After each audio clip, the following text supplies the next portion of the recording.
Hi, and welcome to Stories and Spoilers, the podcast. This is my final episode for 2024, which is insane. Honestly, this year's been a whirlwind between a move, life changes, mental health changes, everything you can possibly think of. But I am so grateful to have such a wonderful and supportive family and a group of friends, a wonderful partner, and kind of just learning this as I go. So I am recording this episode at a relative's house who I am just really grateful to be around at this point and be so supportive of me, my little bookshelf, and my stack of ever-growing books, thanks to followers, saving money. A lot of my favorite books this year I actually got from Libby through the library. This is not an ad. I just really love cost-effective ways to read. In so many cases, people want to read new books, but they can't afford to go to Barnes Noble or Walmart or Target and buy a book. So we end up using, the library. But I've also been very blessed to get books from friends, books from my girlfriend, and when funds allow, to get a book for myself. So we'll see what happens with that with 2025. But this year has been such a fun year of reading. I hit my goal, 240 books. I might try to squeeze in a few more books before the first. We'll see if we can do that. Some novellas here and there, but I genuinely just feel so grateful for every listener. And I have had friends in the podcast share their top books of 2024. I've been waiting to share mine. Some of the books I have physical copies. Some of the books I listen to on my phone through the Libby app as an audiobook. So I may not have a copy to share, but I have kind of kept quotes from multiple books, so I can give you a vibe of what the book was about. I know that you guys love hearing the quotes. I love sharing the quotes. So yeah, let's just hop right into it. I hope you grab a cozy drink, get comfy with a little blanket, and let's jump right into some of my favorite books of this year. So in no particular order, and I also have some kind of like honorable mentions. Um, let's start at my 11th choice. One of my favorite books of the year is going to be Burn the Negative by Joss Winning. This book is about a haunted film that's very like The Omen-esque. This book follows a child star, now grown up, who is a reporter. And the movie that she previously was on, she like changed her identity and everything. She moved to the UK after the movie came out because everyone from her cast began to pass away in these horrible manner. And her family ended up wanting to remove her from that situation. She ended up moving and then building a whole new life. And someone now in modern day is trying to direct a new version of the film. And a monster may or may not be manifesting and haunting down everyone attached to that film project. And it is so spooky and twisted, and you can't really trust your narrator, which I really love that trope, especially in a thriller or in horror. The ending of this book has lingered with me for so long. Like I think about this book quite often, and I listened to it as an audiobook. I got it on Audible at the time with the credit I had, and I just loved this book. It is amazing. Two of my favorite quotes from Burn the Negative by Josh Winning is fire is always hungry. It doesn't care what it eats. Burn the negative, release the positive. It's incredibly dark, but there are so many like cheeky elements and references to the film industry. I really, really loved it, and I do love a good haunted film trope. Another book that I really adored, my number 10, is His Tesoro by Emma Rossi. This is a mafia romance. I read this on Kindle Unlimited. This is by an independent author. I believe she's going to have this story be a series, so each book will be connected to someone in the mafia. His Tesoro follows a main character who has a disability. She has chronic pain. She is in a wheelchair, and sometimes she's able to walk. Sometimes she needs to use the wheelchair, or she has to use different instruments to stay supported. I'm sorry if you hear a dog in the background. That's my family dog. But the beauty of this mafia romance to me was that it was so original. It follows an arranged marriage between this young woman and one of the heads of a mafia family. and he was not informed that she had a disability. He didn't really know that much about her. So when he sees her at their wedding, she's using a wheelchair that's much too big for her. It's very old, and you realize her family has not been super caring for her besides her sister. And she's incredibly strong-willed. She's also very emotionally kind of connected to herself. She's very kind of you feel for her throughout the entire book. So when she begins to fall in love with him and he falls in love with her, it's this beautiful slow burn. And there is spice in this book. I do enjoy the spice and how they interlock it with disability and how to approach that in a way that's makes her feel comfortable, that she's comfortable with, that's still sexy, that's still very open with communication and what both of them were willing to try. I've never read a mafia romance like that before. It's definitely one of my favorites, and I want to read everything Emma Rossi mentions and talks about because her book is amazing. I cannot wait to read more from her. One of my favorite quotes from his Tessero is, "How dangerous you'll be when you claim your power. I cannot wait to see it. If she was an angel, I was the devil, and we would never belong together." Which was like chef's kiss. I cannot wait. I hope everyone reads that book because if you love spice and you want a good mafia romance and you want disability rep, I would read that. Another book that I really, really adored, I do own a physical copy, I actually own the whole series, is Next to You by Hannah Bonham Young. This is a contemporary romance. I love, love this book so much. I own Out on a Limb, and I own the other book as well. Each book is about a different couple. They may or may not meet throughout the books. You may, bump into one person from another series. Everyone knows Out on a Limb, which is an amazing book, but Next to You is also really, really good. Next to You follows a young woman who ends up discovering that her biological mom gave birth to another child, and her biological mom, trigger warning, does have issues with substance abuse. She ends up adopting her younger sibling, and kind of becoming a mom to the younger sibling. And financially, it's a little bit tight. So she ends up rooming with someone else, a really cute guy who has a brother who's deaf. And they share an apartment for financial reasons and end up falling in love. And it's found family. There's banter, there's romance, there's humor, there's this gentle love. Hannah Bonham Young writes banter and like romances that stick with you so well. The reason I chose Next to You instead of Out on a Limb, I think it just has to be because at the end of the day, like Next of Kin is one of my favorite books. This is the one where they move in together. But I have to say, like, I was really torn between Next to You and Next of Kin. Next of Kin is the one with the adoption. Next to You follows a young woman who struggles with anxiety, and she ends up buying a school bus and renovating it. And he falls first is a big trope in Next to You. This Jason Momoa-esque guy ends up falling in love with this girl during a New Year's Eve party. She does not realize he's in love with her, but he spends a year like pining for her. And at the beginning of the book, he met her, and then as you get to the middle of the book, you realize that he's okay with being her friend, but he wants more. And he ends up helping her work on the bus because he is a mechanic. So that's kind of their romance. I love that too. I love the anxiety rep. I love the found family. There was some grief as well because there's a loss of a parent. So Next to You is also so, so good. But I wanted to mention Next of Kin as well because I loved this book so much, and I just want everyone to read Hannah Bonham Young. She's another book coming out in January called Out of the Woods, which is a marriage in trouble. And I just can't wait to read that one too. So it's one of my most anticipated books of January. But I love this book, and I love Next to You too.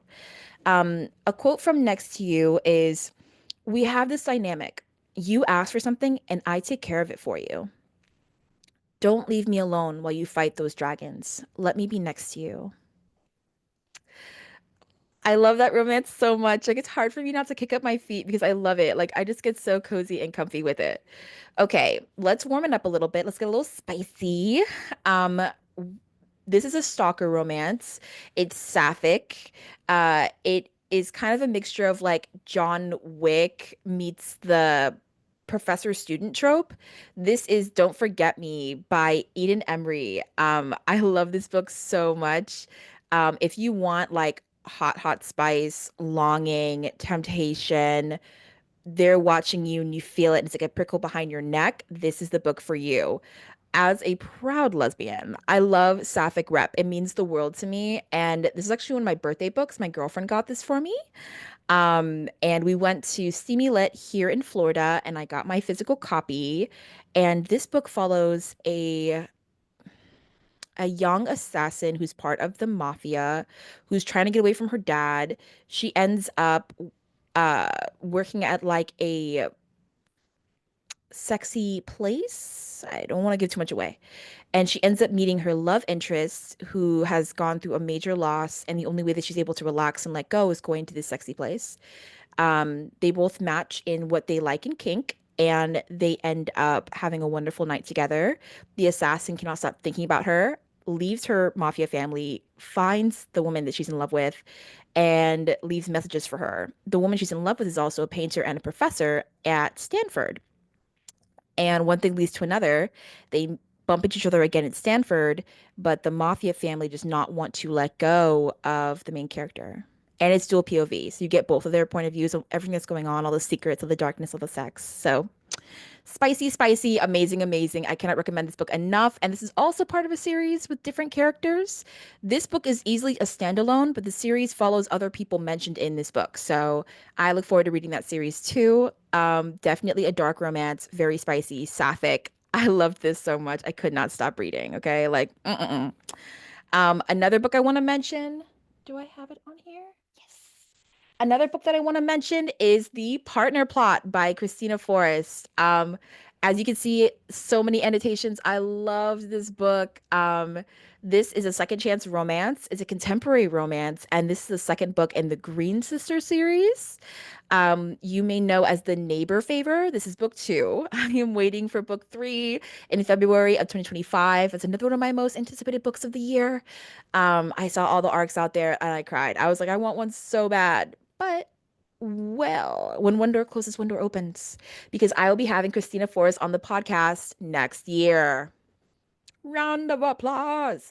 I am super excited to have her on the podcast next year. So hopping right into this, the partner plot is about two high school sweethearts who unfortunately broke up in college. Something happened, and they meet again in Las Vegas for reasons I will not be disclosing. And they end up having a wild night. They wake up, they're married, and they end up faking their relationship for reasons, and there's still feelings there. And he never got over her, and she never really got over him. Yes. Yes, it's marriage of convenience. It's found family. It's second chance romance. It's I've always loved you. It's only ever been you. I love this book with all my heart. Second chance romance for me is hit or miss. This is one of my favorite books of the year.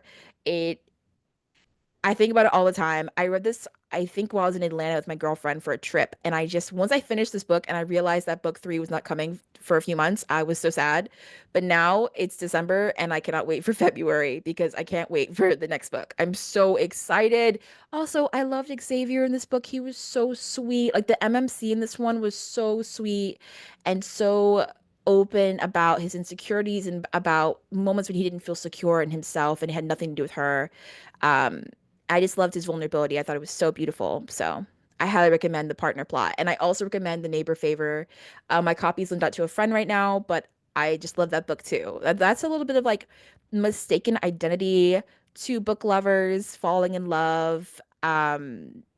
Just super cute. She writes really good, sweet, cute romances. So I highly recommend The Partner Plot. All right, so we're gonna hop into something I didn't even realize I loved until I started it this year, which is nonfiction.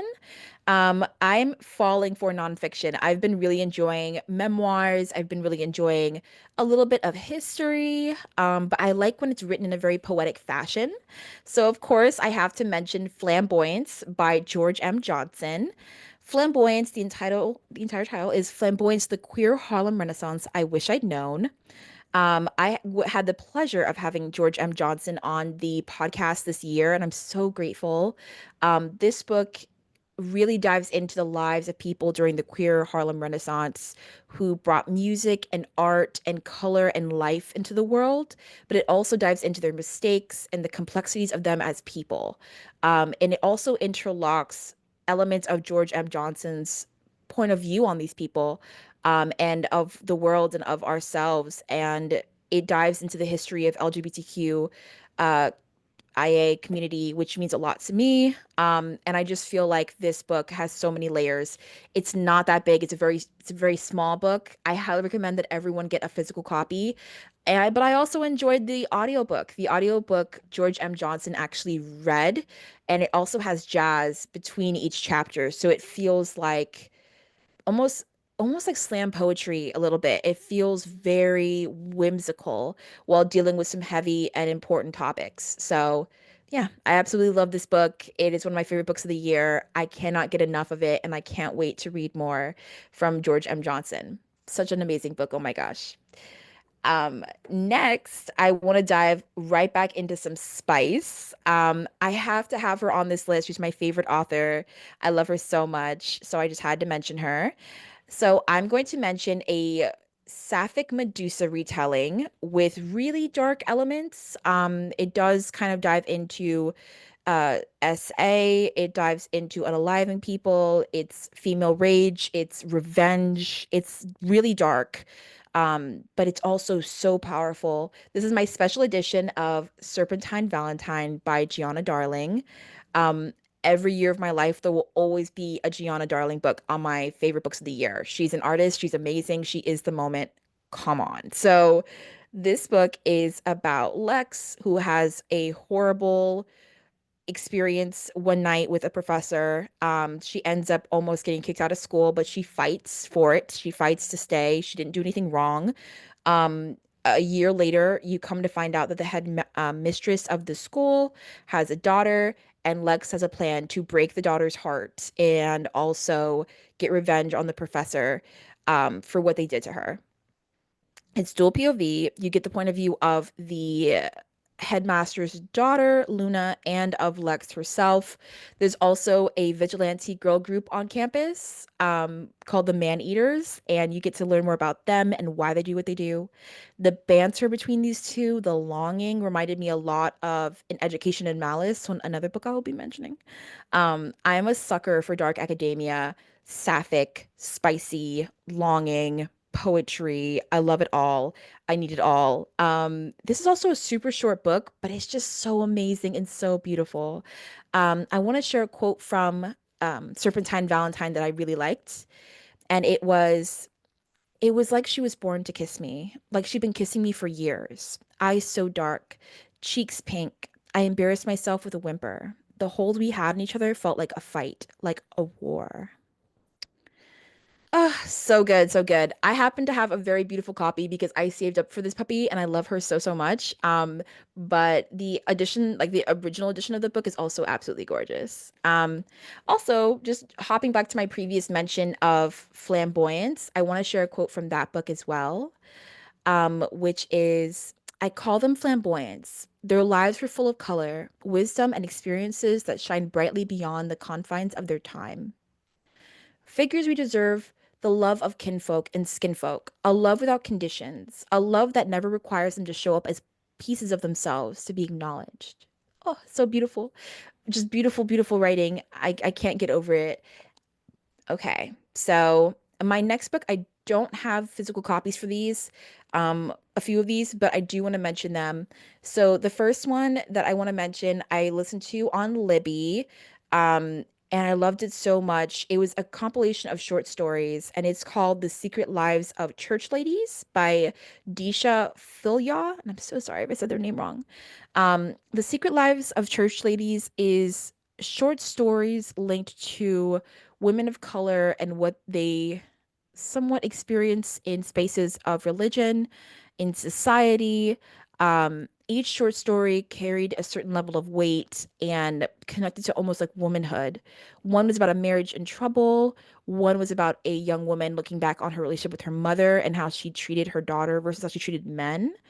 Um, there was a story about grief. Like each story kind of provided a perspective of what these women went through, both internally and externally. And it was surprisingly short. I remember going through this audiobook in like a day or two.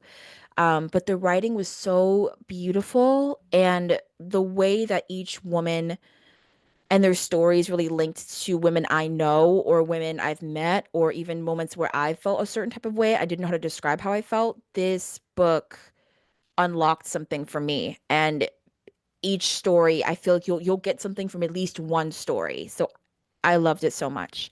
A quote from this book that I loved was, "But friendship is not the same as history, just as bone is not the same without its marrow."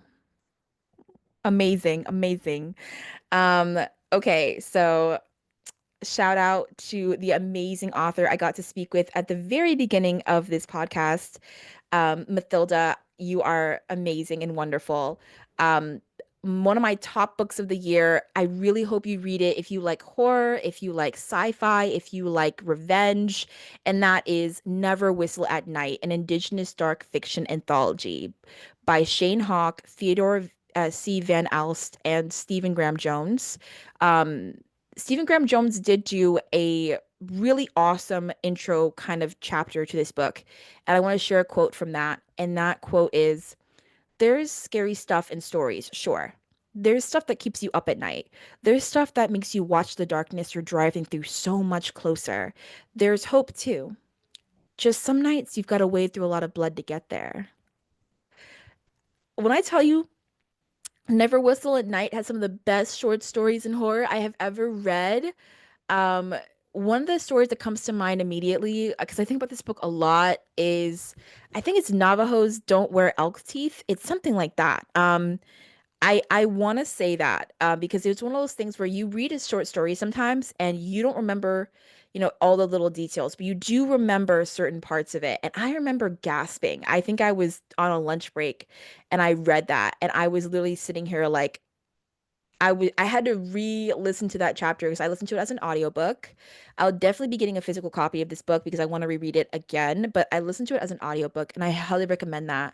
If you listen to Never Whistle at Night, do it during the daytime because I'm a big scaredy cat. Um, but it's one of those books that will honestly stick with you. Each each story carries a different lesson, a different level of caution. Also, I didn't know this, but my mom later told me that one of my great grandmothers said never to whistle at night. So that's like a telltale thing in multiple different cultures that I didn't know.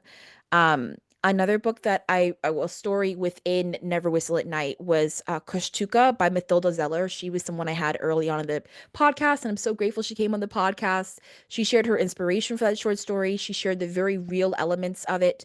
And I just loved that short story within. Um, Never Whistle at Night. Another one was Hunger by Phoenix Bordeaux. Also amazing. I just think that the one that haunted me the most when I look back and I think about like the historical implications of how Indigenous people have been treated was The Ones Who Killed Us by Brandon Hodson. There's a quote from that chapter where he says, "No peace, no offerings. This is about the past. Surely the ones who killed us understood this despite their lack of remorse from our land." It kind of links to ghosts, and it goes from a third party narrator, and it was really heavy, but I feel like it was very important to read, and I had to sit with that for a while. So that is definitely why it's one of my top books of the year. Um, I'll never forget about it. I think I'll always think about that book, and I can't recommend it enough. I feel like everyone should 100% read it. This book actually gave my mom my copy, and I'm so glad she has it because it was such a gift to me. And I also own the audiobook because I want to listen to it again. So this book is Feeding the Soul by Tabitha Brown.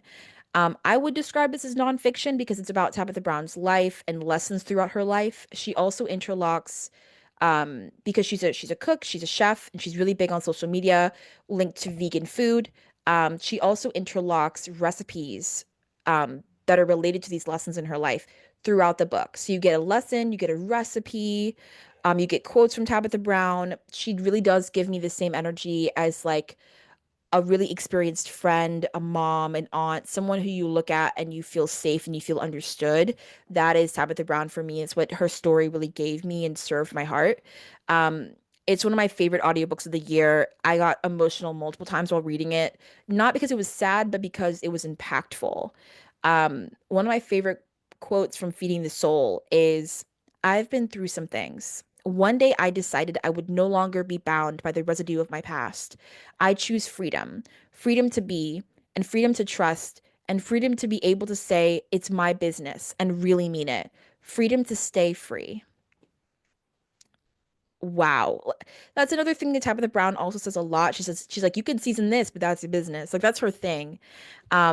She talks about freedom as well, like freedom in your mind, freedom of choice, your freedom of kind of how you pursue your dreams and the work that goes into having dreams, about the amount of time she's invested in her career to get to a certain point. And it doesn't feel like a how-to book, like how to get to this point in your career. It feels like a very grounding conversation with someone who cares about you and has been through hard things. Um, and I just felt like my cup was full. I felt like after reading her book, I was able to approach things with a very level head and acknowledge that you deserve respect, you deserve love, and these are things that everyone deserves. But even as like, oh, I'm being a nice person, no, like you deserve it, and you deserve it, and your needs are priority. So that book gave me a lot. It's that's why it's in like one of my top three books of the year. So good. And my number one book of the year, which I'm sure will surprise absolutely no one, is going to have to be The Black Girl Survives in this one. I love this book so much. This is by Desiree S. Evans, and Sarika J. Fennell. This is a Black horror anthology. I plan on reading a lot more horror anthologies moving forward. I annotated the crap out of this puppy. Literally, I have notes upon notes upon notes about every single short story. That's how much I loved this book. I read it at my old job. I read it usually during the daytime. I did not read it at night because I'm a big scaredy cat. But honestly, I think about this book all the time. I'm inspired by it. It's made me want to write again. Um, and I just feel like in each story, yes, we do survive, but things definitely, there are some cliffhangers where I'm like looking in the darkness, before I go to bed, and I'm like, I need to watch a baking show before bed because that was too scary for me. But this is such a good book. I can't even pick a favorite short story from it, but I did share a few of my favorite quotes from this book. Each short story does follow a different main character. So if one short story didn't really get you, you'll have other opportunities to really dive into the story. I really, really loved Black Girl Nature Group. I loved Cemetery Dance Party. Um, there were just so many amazing stories in this like collection, and I can't wait to read more. So I want to share a quote from one of them. So, for generations, Black girls and women have been sacrificed at the altar of power for people who considered them less worthy than the soil beneath their feet. Doomsday Apocalypse Rule number three: focus on the here and now, what you can do to survive. I love this book so much.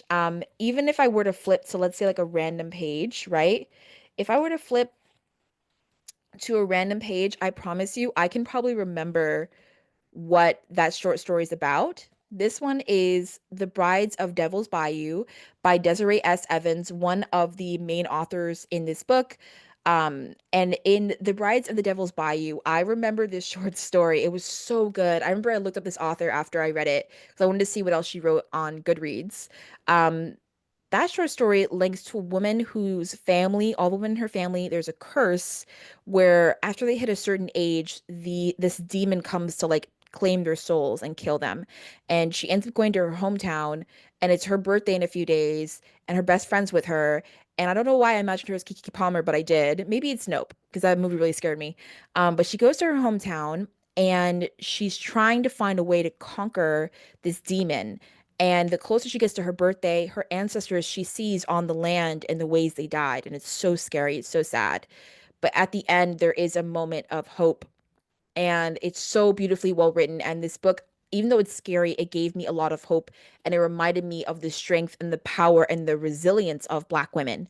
Um, Black women I know, Black women I'm friends with, and Black women just as a sisterhood. It reminds me how hard we fight. And I just loved this book so much. And that's why it's one of my favorite books of the year. I love it with all my heart, and I can't wait to read more Black horror. So yeah. I do have a few honorable mentions that I want to bring up that I also loved, even though they're not all at the top of my list. I adored them. One of those books, as I previously mentioned, is An Education in Malice by S.T. Gibson. I annotated this puppy as well. All my books that I annotate a lot is because I adore them. An Education in Malice is a Carmilla retelling. I would describe it as dark academia because it's set on a college campus. Um, I imagined it as very Oxford in like autumn, very similar to Serpentine Valentine. Um, but in this one, it links to Carmilla when she first becomes a vampire, and it also links to academic rivals because they're in a poetry class together, Carmilla and her love interest, Laura, and they kind of transcribe poetry to each other for the class. They also begin to kind of fall in love. There's a lot of push and pull. And there is a third person in this relationship somewhat. It's not really poly because they don't see Carmilla in a romantic manner, but Carmilla did see her in a romantic manner, and that's later kind of shut down in a way. But there's still a certain level of like possessiveness, which reminds me a lot of Interview with the Vampire, that kind of twisty, turvy relationship between the one who created you versus the one who you love. And the power is never really equal. That's kind of what An Education in Malice gave me a little bit. Lots of longing, a little bit of spice. I did feel there's a little bit of spice. Um, if you want a dark, vampiric story that's not all bleak and gloom and doom, I recommend Education in Malice. There is violence, there is blood, and there is some really interesting vampire parties. So I loved this book. Another book that I want to mention is A Kink in the Road by Evie Mitchell. It's a short, spicy contemporary romance. I got to have Evie on the podcast this year, and I'm so grateful. She's an Australian indie author who writes really good romances with curvy rep. She also has books that are linked to chronic pain and romances. She usually sticks to contemporary romances, but I do know that she has a apocalyptic series also out that I really want to read. And I love her book, but Kink in the Road was a book that I really loved because it was a poly romance. It was a wide choose. It followed a mechanic in a small town, and she's in love with these two guys who own a bar together and are also in love. And it's just kind of the story about how they end up all together and as a couple. It's super cute. The next book I want to mention is Squad by Maggie Takuta Hall and Lisa Sterling. This is a graphic novel. It's kind of like Teen Wolf meets Heathers. This girl moves to a small town with her mom, and she's a kind of a teenager, and she's kind of growing into herself. And she meets a group of girls, and it turns out that these girls may or may not be wolves. And the way they transform and what they do to survive involves killing boys, but very specific boys, okay? Predators. So I own the graphic novel. Unfortunately, I have it in storage right now. But the writing is beautiful. The color scheme, I remember being very like neons. It reminded me a lot of like the Lost Boys in some elements.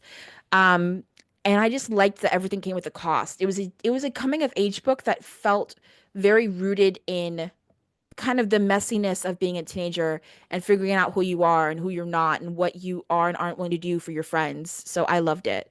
Another book I want to mention, I actually asked my girlfriend, I was like, what's the book that I mentioned all year? Because I've read so many books. And she was like, you mentioned Butcher and Blackbird a lot. And I was like, you know what? You're right. So Butcher and Blackbird is actually one of my favorite dark romances of the year. It's right next to Lights Out. So Butcher and Blackbird, as you may know, and if you don't, it's okay, follows two serial killers who fall in love and end up playing a game every year where they hunt down and track other serial killers. I love that book so much because I really enjoyed the banter between Salone and Butcher. I also really like when a character in a book becomes unhinged in front of their partner or they experience a really dark moment and their partner has to make a choice if they want to stay or if they want to leave. And it's a make or break moment in their relationship and there's communication that's required in that moment. Like you have to clarify how you feel and what will and will not happen moving forward. And there's a moment like that in Butcher and Blackbird, which I loved. And there's a moment of vulnerability from Butcher that I wasn't expecting and I adored. So yeah, it was wonderful. I loved that book so much and I can't wait to read Leather and Lark and I can't wait to read the third book. So yeah. Moving on to poetry, my favorite poetry book of the year is going to have to be Vulnerable AF by Trona Ball, aka Tank Ball from Tank and the Bangers, which is an amazing musical group. I recommend Vulnerable AF as a poetry collection as an audiobook just because as an audiobook, you get to hear the author speak the poetry, which I think is really important to appreciate this poetry because Miss Ball is really good with spoken word. She's also a musician, so her voice is very whimsical and magical and linked to music, and the tone is more clear to me as an audiobook. I also really enjoy the if you listen to the audiobook, you do get a PDF like document with all the images that are linked to the poetry, which I thought was really beautiful because I think she did design it. Correct me if I'm wrong. If she didn't, I'm so sorry, but I'm pretty sure she did. I don't know. But the art is gorgeous. The poetry is gorgeous. I remember at one point in Vulnerable AF, she mentions how this person, she called him like the sun because he made her shine, which I thought was such a beautiful description of love and of kind of the power someone gives you and the power you give them when you're that close to them. I just adored it. Diving into some romantasy, I'm gonna have to say that my favorite romantasy book of the year has to be That Time I Got Drunk and Needed a Love Potion at a Werewolf by Kimberly Lemming. I have a episode about this on the podcast.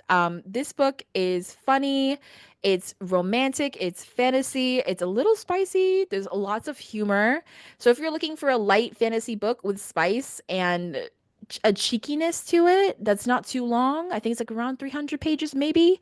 I recommend this book. It is part of a series, but it could stand on its own. And I just think that Kimberly Lemming is one of those authors where she writes beautiful, curvy, funny, spunky, brave women so well. And their male love interests all have so much sass, but they also have big hearts. And I just adore the way she writes romantasy. She also writes about like creatures in a way that I can imagine them in my mind. And she's kind of made me fall in love with romantasy again. Fantasy can become really big and overwhelming, so I liked how she made it a little bit more understandable. My last book rec for this year is going to have to be The Honeys by Ryan L. Sala, which is an LGBTQIA horror.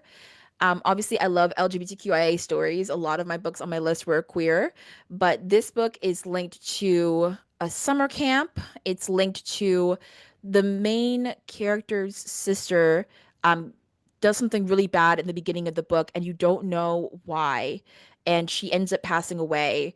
And it deals with grief, it deals with cults, it deals with peer pressure, and it also kind of feels like it deals with isolation. He ends up going to the summer camp that his sister went to, and they discover secrets of the summer camp. They discover the reason why their sister may have done what they did, and it's a lot of it is linked to this sense of horror and suspense that I've only ever experienced with my favorite book of last year, which was Jackal by Aaron E. Adams. So if a book can make me feel the way that Jackal made me feel, where the monster or the creature or the fear is more like Lovecraftian in a way, very hard to understand, but ever approaching and terrifying, it's immediately on my list. So The Honeys by Ryan L. Sala was amazing. I also own this book, but it's in storage, and I just loved it with all my heart. I think the last book I want to mention of 2024 is my current read. I'm so sad that I saved it for the end of the year because had I known how amazing this book was gonna be, I would have read it earlier. And that is going to have to be The Weight of Blood. I'm currently reading it. I actually just started it today, and I don't want it to end. The Weight of Blood is a Carrie retelling, and it ties. It's like half past tense, half present tense. Um, it also has like podcasting elements. So the way I would describe it is The Weight of Blood by Tiffany D. Jackson follows a young woman named Madison. It's a Carrie retelling, so you kind of do, if you know the classic, you know that she gets bullied, goes to prom, and then you come to find out the girls who had bullied her have planned to do something horrible to her at prom, and that eventually leads to something even worse occurring. There's telekinesis, there's a lot of horror, there's a lot of suspense, there's a lot of what's going to happen next. But in this version, I'm not a huge Stephen King fan, but in this version, Tiffany D. Jackson is able to craft a story where the main character, in this case, Madison, is interracial and the bullying is linked to race. Um, it links to isolation because her father does things to her that leads her to be in a state of constant fear. And then when she goes to school, she's also being bullied, so it just adds more and more pressure. You can almost feel it like a pot that's kind of boiling and getting hotter and hotter and hotter. So you can't really be, I'm not angry with her at this point in the book because I know all the horrible things that she's going through and all those years of suffering she had to go through that are leading to her ultimate decision. Um, the telekinesis in the story as well, the way it's explained and the way it ties to the very being of the character, it doesn't feel as sudden as Carrie, the original story, did. In The Weight of Blood, it does feel like it's been building for quite a while, and it links back to maybe her family, which I liked. Um, I also like that in The Weight of Blood, it kind of all ties together to the Black experience in this constant state of sometimes not feeling believed, not feeling heard, not feeling protected. As I'm reading this book, I just feel I can list off moments in my own life where I've experienced discrimination or I've just experienced bullying, and isolation, and just wishing you had the power to make it stop. And I just feel that very deeply with this book, and I know it's going to be one of my favorite books of the year. I'm only a few chapters in, and I've never been this intensely affected by a book since Jackal by Aaron E. Adams. So that's why I love this book so much and I had to mention it. I'm hoping to do an episode in 2025 about Black horror with some friends on the podcast. So I hope you see that very soon. But I may do an episode about The Weight of Blood just on its own because it's just such an amazing book and I just want to talk about it more. So, those were my top books of 2024. I'm so grateful for you listening. I hope that you have a wonderful new year full of possibility and joy. And thank you for listening. I will see you soon in season 2 of Stories and Spoilers, the podcast, with friends, with authors, with just me talking about books and midnight over here. And I hope you have a wonderful day. And I hope this year treated you very well. And if it didn't, I hope it treats you better very soon. Have a great day.